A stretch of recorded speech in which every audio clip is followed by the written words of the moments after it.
Have you ever taken a deep breath and asked yourself, what do I own? You might think of your house, if you are lucky, your car, the money in the bank. But there is one thing you assume is free, that is absolutely yours: the air you breathe. But what if I told you that is about to change? What if I told you that your breath, your very act of existence, is being measured, priced, and turned into a new asset class?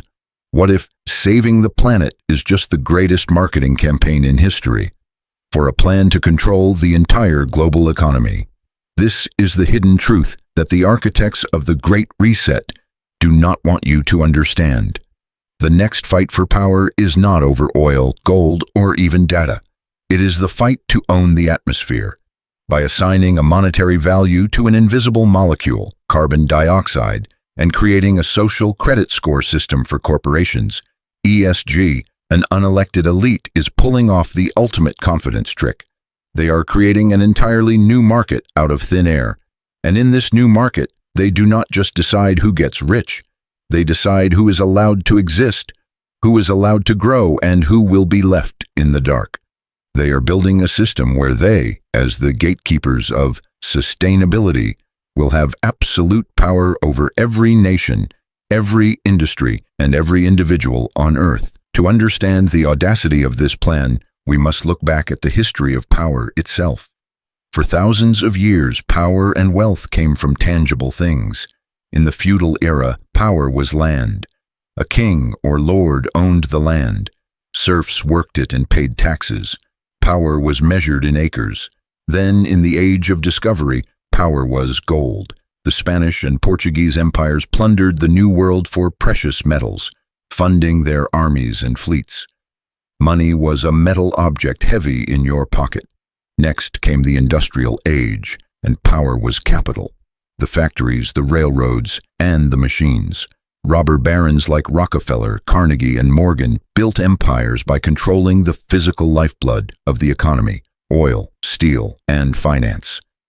After World War II, we entered the petrodollar age. America's power was based not just on its military, it was based on the agreement that every nation in the world had to use United States dollars to buy oil. By tying its currency to the most critical asset, America controlled the global economy. What did all these systems have in common? They were all based on something real: land, gold, steel, oil. You could see it, touch it, fight over it.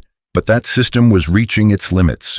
The turning point, as always, was a crisis. In 1971, Nixon severed the dollar's last link to gold, turning the global currency into fiat money, backed by nothing but faith and debt. And in 2008, that very debt system collapsed. The global financial crisis exposed the truth: the machine was running on fumes. The financial elite who had inflated the bubble were bailed out with public money. But they knew time was running out. They could not keep inflating housing and stock bubbles forever. They needed a new market, a market bigger than anything ever seen before, a market not limited by finite physical things. They looked around and realized, what is bigger than the planet itself? What affects every single human activity? The answer: the climate. And so an idea that had been incubating in think tanks and back rooms for decades was brought to the forefront: the financialization of nature. This was not a natural evolution. It was a design. It started slowly. The Kyoto Protocol in 1997 first introduced the idea of carbon markets, a cap-and-trade system. But it failed. It was too bureaucratic and complex. Then the 2008 crisis hit, and the idea was rebooted with a new urgency. Fueled by increasingly dire warnings of a climate apocalypse, the 2015 Paris Agreement set the global framework. Net zero became the new mantra. Every government, every corporation, every bank suddenly started speaking the same language. And this is how the new system, this new economic order, is being built right before our eyes. It is a masterpiece of social engineering, and it works in 3 steps. Step 1, create scarcity from something abundant. The first step was to turn carbon dioxide, CO2, a natural essential gas for plant life, the very thing you are exhaling right now, into a toxic pollutant. They successfully implanted the narrative that CO2 is the single dial controlling the climate, and humanity's survival depends on reducing it to zero. By doing this, they created an artificial scarcity. They declared that there is a finite global carbon budget. Like a king declaring ownership of all land, they implicitly declared ownership of the right to emit CO2. Step 2. Turn that scarcity into a tradable commodity, carbon credits. Once you have a finite budget, you can start dividing it up. This is where the carbon credit comes in. What is it? It is a permit, a license for a company or nation to be allowed to emit 1 ton of CO2.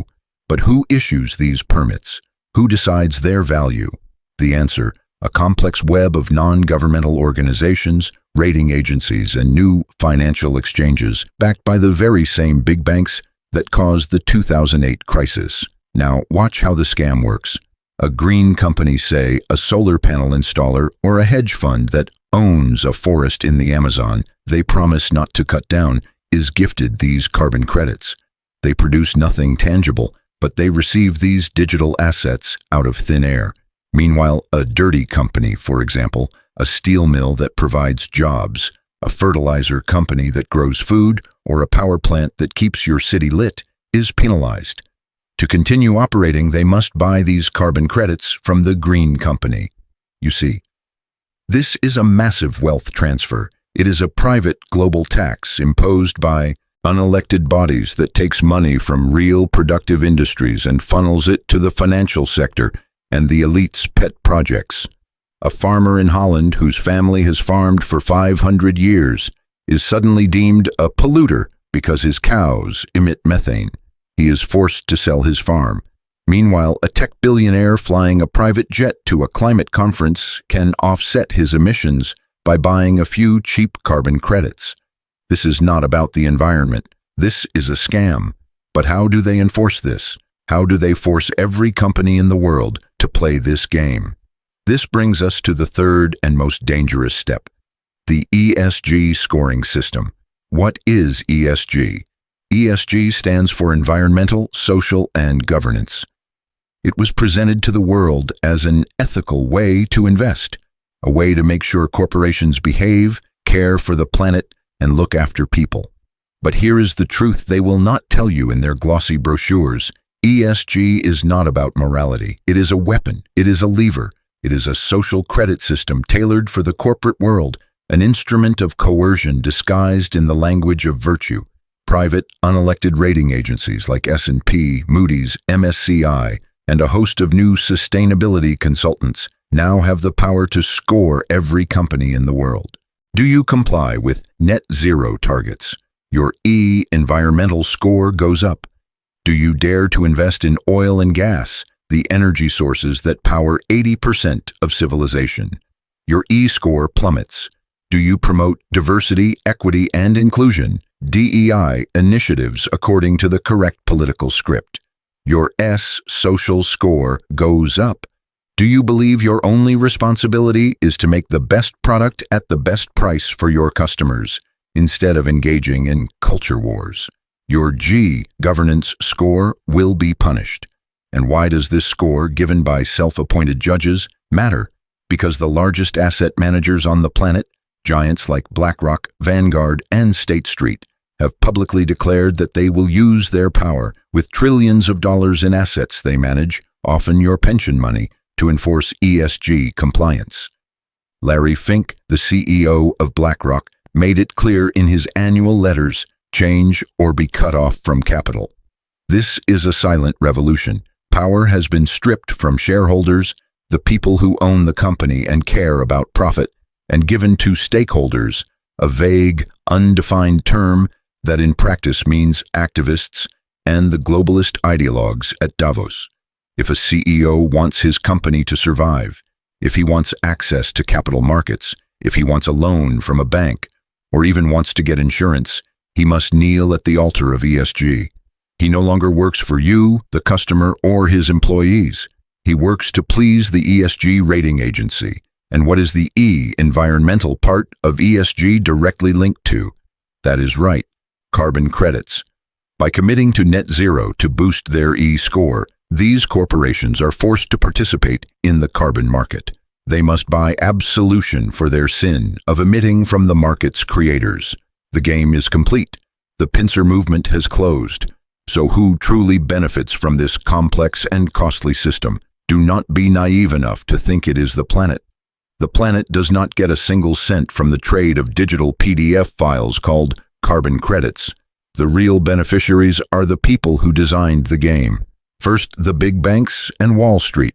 After nearly destroying the world in 2008 with toxic mortgage-backed securities, they have found their new market. And this one is even bigger. They underwrite, make markets, and trade these intangible assets. They create carbon ETFs, carbon derivatives, carbon futures. The World Bank estimates this market could be worth trillions of dollars. It is the biggest profit boom in human history, all manufactured from thin air. Second, the tech billionaires and members of the World Economic Forum, WEF. When people like Bill Gates talk about climate, do not just listen to their words. Look at their investments. They are buying up hundreds of thousands of acres of farmland. Why? Because in this new system, the value of land is no longer in growing food to feed humanity. Its value is in carbon sequestration. They will get paid for not farming. They will create an intentional food scarcity while they sell the carbon credits generated from their fallow land to companies that need to boost their ESG score. It is the ultimate consolidation of power. Third, and most importantly, the unelected global power structures. Organizations like the United Nations, the Bank for International Settlements, BIS, and the International Monetary Fund, IMF.